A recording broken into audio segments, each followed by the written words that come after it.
അപ്പോൾ തലേന്ന് ഈവനിങ് 3:30 കൊച്ചിയിൽ നിന്ന് പുറപ്പെട്ട ഞങ്ങൾ രാത്രി ഒരു 9:30 ഒക്കെ ആയപ്പോഴാണ് കേട്ടോ മൂന്നാർ എത്തിയത്.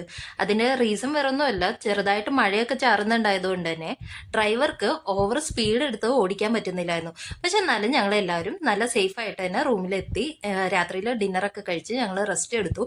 എന്നിട്ട് പിറ്റേന്ന് രാവിലെ തന്നെ ഗുരുഭവൻ ഹോട്ടലിൽ ചെന്നിട്ട് ഞങ്ങൾ 4 പേരും ബ്രേക്ക്ഫാസ്റ്റ് എല്ലാം കഴിച്ചിട്ട് ഞങ്ങളുടെ യാത്ര തുടർന്നു കേട്ടോ.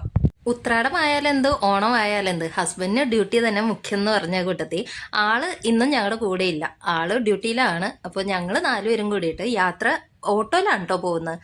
അതിന്റെ റീസൺ വേറൊന്നുമല്ല, ഞങ്ങൾക്ക് 4 പേർക്കും ഈ കാറ് യാത്ര അത്രയും പിടിക്കാറില്ല. കാറിന്റെ AC യുടെ സ്മെല്ലെന്നൊക്കെ കേൾക്കുമ്പോൾ തന്നെ അടിവയറ്റിന്ന് ഒരു ഉരുണ്ട് കയറ്റമാണ്. അവോമിൻ ടാബ്ലറ്റ് ഉള്ളത് കൊണ്ട് മാത്രമാണ് ഞങ്ങൾ ഈ യാത്രകൾക്ക് പുറപ്പെടുന്നത് തന്നെ. അതിന്റെ കാരണം ഈ വാള് വെച്ച് വൊമിറ്റ് ചെയ്ത് ഞങ്ങൾ 4 പേരും ഒരു പരുവം ആകുന്നുള്ളത് തന്നെയാണ്.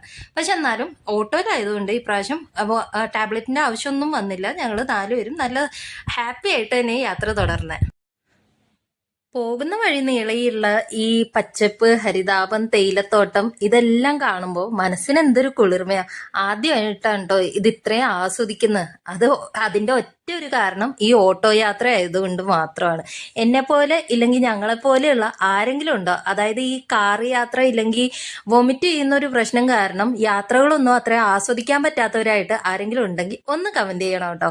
പിന്നെ ഞങ്ങൾ ഈ യാത്ര പോകുന്നതിന്റെ ഇടയിൽ വ്യൂ പോയിന്റ്സ്, ഫോട്ടോ പോയിന്റ്സ് ഒക്കെ കുറെ ഉണ്ടായിരുന്നു. അവിടെ ഇറങ്ങി ഞങ്ങളും കുറച്ച് ഫോട്ടോസ് ഒക്കെ എടുത്തിട്ടുണ്ട്. അതിൽ നിന്ന് ഒരു 2 എണ്ണം ഞാൻ ഈ വീഡിയോയിൽ ആഡ് ചെയ്തിട്ടുണ്ട് കേട്ടോ. എന്നിട്ട് വീണ്ടും ഞങ്ങൾ യാത്ര തുടർന്നു. അപ്പൊ ഞങ്ങളുടെ ഡെസ്റ്റിനേഷൻ ഇന്ന് പോകുന്നത് മാട്ടുപ്പെട്ടി ഡാമാണ്. ഡാം എന്ന് പറഞ്ഞാൽ ആ ഡാമിലേക്കല്ല ഞങ്ങൾ പോകുന്നത്, അതിന്റെ തൊട്ടപ്പുറത്ത് കൗബോയ് പാർക്ക് എന്ന് പറഞ്ഞിട്ട് ഒരു പാർക്ക് ഉണ്ട്. പക്ഷെ ഡാമിന്റെ തൊട്ടപ്പുറത്താണെന്നാണ് ഞങ്ങൾ കേട്ടത്. യാത്ര പോയി ആ ഡാമും കഴിഞ്ഞ് ഞങ്ങൾ കുറച്ചും കൂടി പോയിട്ടുണ്ടെങ്കിലും ആ കൗബോയ് പാർക്ക് എന്ന് പറഞ്ഞ സംഭവം ഞങ്ങൾ കാണുന്നില്ല. സത്യം പറഞ്ഞാൽ ഡ്രൈവറും വിചാരിച്ചു വഴി തെറ്റിപ്പോയോ എന്ന് വിചാരിച്ചിട്ട് അവിടെ കാത്തു നിന്നോ ഒരു ചേട്ടൻ്റെ അടുത്ത് ഡ്രൈവർ ഒന്ന് സ്ഥലം ചോദിക്കുന്നുണ്ട്, ഇത് എവിടെയാ സ്ഥലം എന്നുള്ളത്. അപ്പോൾ ആ ചേട്ടനും പറഞ്ഞു തൊട്ടപ്പുറത്ത് തന്നെയാ, മുമ്പോട്ട് പോയിക്കോളൂ എന്ന് പറഞ്ഞിട്ട് അങ്ങനെ ഞങ്ങൾ ഞങ്ങളുടെ ഡെസ്റ്റിനേഷനിലോട്ട് എത്തി. കൗബോയ് പാർക്കാണ് ഇന്നത്തെ ഡെസ്റ്റിനേഷൻ. അപ്പോൾ അവിടെ ചെന്നിട്ട് ഞങ്ങൾ എന്തൊക്കെയാ എക്സ്പ്ലോർ ചെയ്തെന്നുള്ളത് നെക്സ്റ്റ് വീഡിയോയിൽ ഞാൻ കാണിക്കുന്നുണ്ട്.